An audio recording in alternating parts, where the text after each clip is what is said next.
Hey, it's Dr. John Terry, the Black Belt Leader, and welcome to the Black Belt Leadership Podcast, where each week I'm giving you tips, tools, insights, and resources to help you become a better version of who you are and what you do as you discover, develop, and deploy your own Black Belt leader within.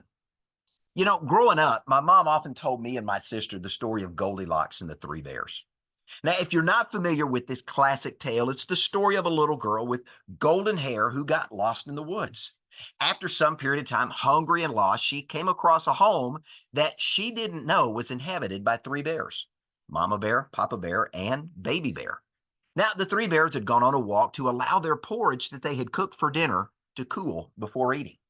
Now, little girl being hungry and enticed by the smell of food, what does she do? She enters the house and decides to get something to eat. She tries Papa Bear's food, but it was too hot. Mama Bear's was too cold, and Baby Bear's was just right. So, being famished, she devoured all of Baby Bear's food. She then found some chairs in the living room and decided to sit down. Papa Chair's was too hard, Mama's was too soft, but Baby Bear's was just right until it broke because of her weight.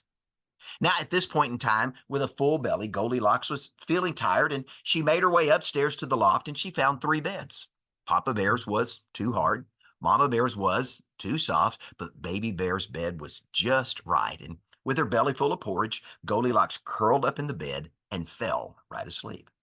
Well, a little bit later, the bear family comes home and they find their front door open, the porridge bowl's disturbed, a chair broken, and as they find their way upstairs, a young girl sleeping in Baby Bear's bed.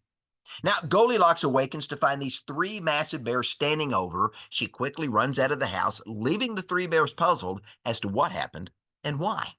Now, the moral of this story, I have no idea, but it's a story my mom told me many, many times, and you probably heard that story or some iteration of it yourself. But today's leadership lesson, believe it or not, isn't about those three bears, but it's about three other interesting characters that often show up in our lives and wreak havoc and often call us into or cause us to fail to thrive. Now, you may not realize it, but you and I welcome these three characters into our lives, along with the drama, the havoc, and the misery they cause when, and I say when, you engage in negative thinking. Now, think about that for a minute. Every time we engage in negative thinking, we're inviting three strangers into our home that bring nothing but drama, havoc, and misery. Now, what are the names of these three characters? Regret, resentment, and revenge. I refer to them as the three rotten brothers. Why? Because when we let them in our house, understand that they are the inbred result of rotten negative thinking. Now, today, you and I, we live in a world that is increasingly negative. I mean, take a look at social media. It is a cesspool of negativity as well as mainstream media. You go look at today's music lyrics, and today they're less filled with stories of love and more filled with stories of hate. Politicians are dividing people based on ethnic, cultural, gender, religious, or ideological distinctions. So, culturally, what's happening? Not only here in the United States, but throughout the entire Western world, we're becoming more permissive, more pessimistic, and more divisive than ever before. As a result of that, what's happened? We become a society that is anxious, depressed, isolated, and more negative than ever before. So, what happens when we think negative thoughts? How do we let these three rotten brothers into our lives? Well, it starts when we live with a glass half empty mindset. Every day we get a choice to see the world around us as half empty or half full. When we choose to see the world as half empty, what are we doing? We're becoming problem focused. Now, when we're problem focused, that in itself is a problem because what we focus on expands. And if we're focusing on the problems we're experiencing in life, we're simply amplifying those problems in our thinking. And that in turn is going to shape the way you and I view the world around us. Because when we focus on the negative literally filters how we see the world and how we see the people in the world that are spending time with us. Remember, what we focus on, we invite more of into our lives. Now, several studies have shown that prolonged negative thinking weakens the brain's ability to reason, to analyze, to create, and to form and store memories. It's a highly addictive process that drains the brain's resources and drains the body's energy, while at the same time fostering feelings of fear and anxiety and anger and hopelessness and apathy and negativity that just creates this endless cycle of draining and wearing ourselves out from the inside out. Now, these very same studies also reveal that negative thinking encourages the release of the stress hormone cortisol. We've talked about that in prior podcast episodes because cortisol affects our mood. It also increases our heart rate, our blood pressure, and our stress levels. Negative thinking also triggers the release of norepinephrine. Norepinephrine triggers negative emotional outbursts in our lives. Negative thinking also depletes our dopamine and serotonin levels, which are the feel good chemicals that make us enjoy life. And those feel good chemicals also work to lower our heart rate, lower our blood pressure, and to lower our stress levels. But it's in times of negative thinking, when we're focusing on what we don't have, when we're focusing on the problem and not the solution or the opportunity the problem brings, we allow these three rotten brothers to show up and to wreak havoc and sabotage our lives. Now, again, these three brothers have a name, and the first brother is regret. Now, regret is the feeling of sadness or disappointment that we experience over something that occurred, over a loss, or a missed opportunity. Regretful thinking causes us to live life looking in the rearview mirror. We're constantly looking back at what happened, what should have happened, or what didn't happen. And as a result of that, we're stuck looking and living in the past. When we're living with regret, what are we doing? We're leaving ourselves stuck in the moment, in the past, unable to experience the present and move forward into the future. Now, when brother regret comes calling, and when we're thinking negatively, he does, he's going to bring with him a loss of self esteem, a loss of confidence. He's going to increase our anxiety, the tension in our lives. There's going to be changes in our appetite. We either eat less or eat more, and he's going to bring with him chronic stress. So people feel bad about themselves when brother regret shows up. Why? They become fixated on a moment in the past because something didn't happen or did happen that impacted them negatively in some way. And as a result, the world keeps moving, but individuals living with regret don't. So how do we send brother regret packing? Well, we've got to acknowledge and accept what happened in the past. We learn from that event, good, bad, or indifferent. We forgive those who wronged us or let us down in some way, and then we take the next step forward so that we're continuing our focus on what's in front of us, not behind us. Now, at the same time, you've also got to forgive yourself for any role you may have played in a regretful moment, make amends if necessary, and of course, take that next step forward towards your goals. Now, it's important to remember, kind of as a side note to this, you can't go back and change the past.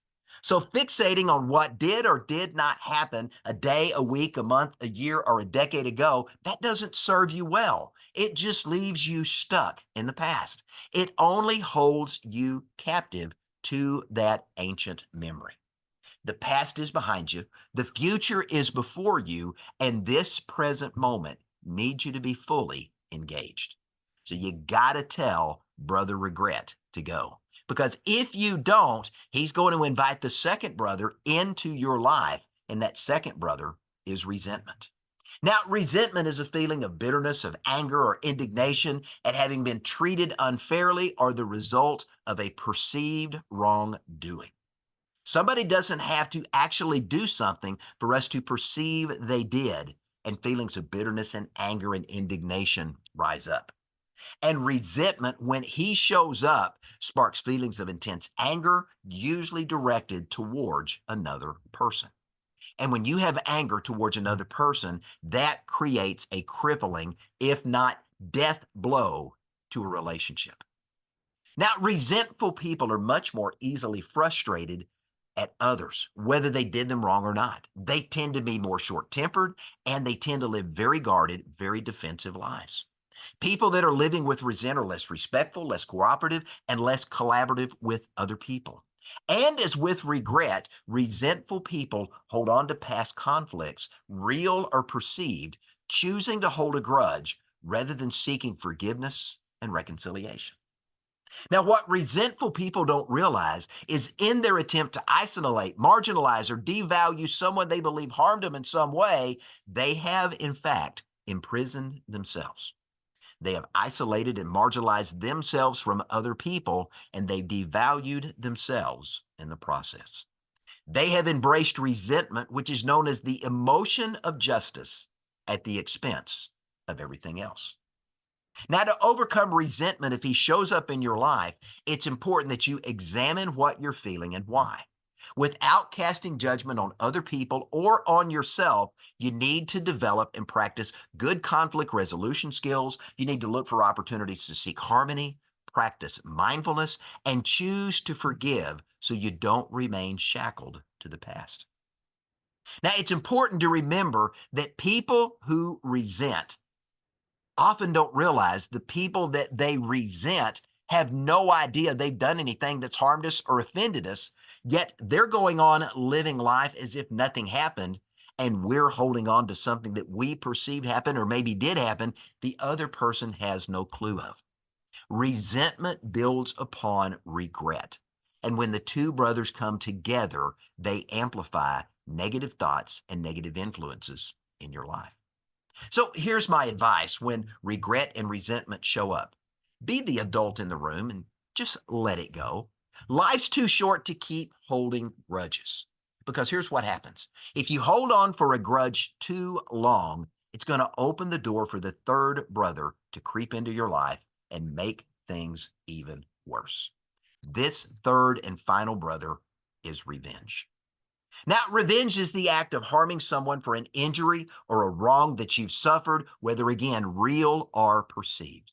When we regret something that someone did or did not do to us, it allows whatever we believe they did to fester like an open sore. Resentment finds its way into our lives. And when resentment finds its way into our lives, these three brothers together work tirelessly to amplify negative thoughts we're thinking and the negative emotions we're experiencing until we verbally or physically lash out at someone else. Remember, revenge is all about getting even or settling a score. It's about seeking an opportunity to retaliate or punish someone for something they said or did. Revenge is about escalation. It's about being a vindictive, hurtful person. And a person who's intent on revenge is fixated on retaliation at all cost, and they're driven by intense feelings of anger and resentment. Now, the problem with revenge is that the person who is inflicting revenge believes it's going to give them an emotional release from the negative emotions that are swirling within.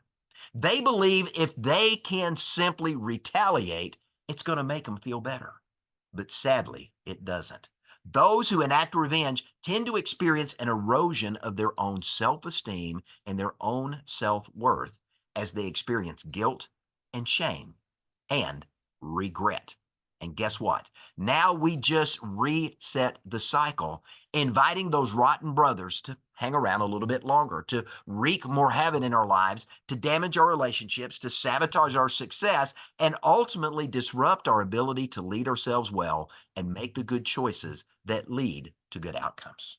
So, as an alternative to revenge, let me give you some advice. Seek forgiveness. Now, forgiveness isn't about excusing another person's behavior. It's not about condoning another person's action. Forgiveness is about you letting go. It's about you preserving your welfare and your well being and making a conscious decision to move past this moment in time. Forgiveness is a choice to be at peace with yourself and those around you.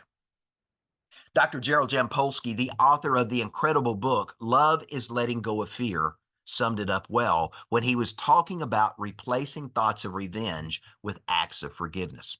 Here's what Dr. Jampolsky says: I can escape the world I see by giving up attack thoughts. It's that simple. I can escape the world I see by simply letting go of the attack thoughts that I want to harm someone else. Now, the author of All I Really Needed to Know I Learned in Kindergarten, Dr. Robert Fulghum, echoes a similar thought. Here's what he says.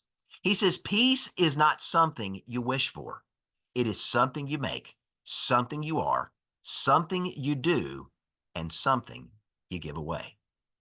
So, as we wrap up today's podcast, let me leave you with this: beware the three R's, these three rotten brothers. As when they show up in your life, they only nurture and cultivate more negative thinking, they amplify more negative emotions, and they intensify a glass half empty view of the world around us. We become prisoners of our own thoughts, not realizing the bars that entomb us are of our own making. When we do that, we remain stuck where we are, as we are, unchanged. And this is not a recipe for success in life. So do this instead. Choose to see the world as glass half full. How do you do that? Be grateful for who you are, be grateful for what you have, and be grateful for the people that you have in your life.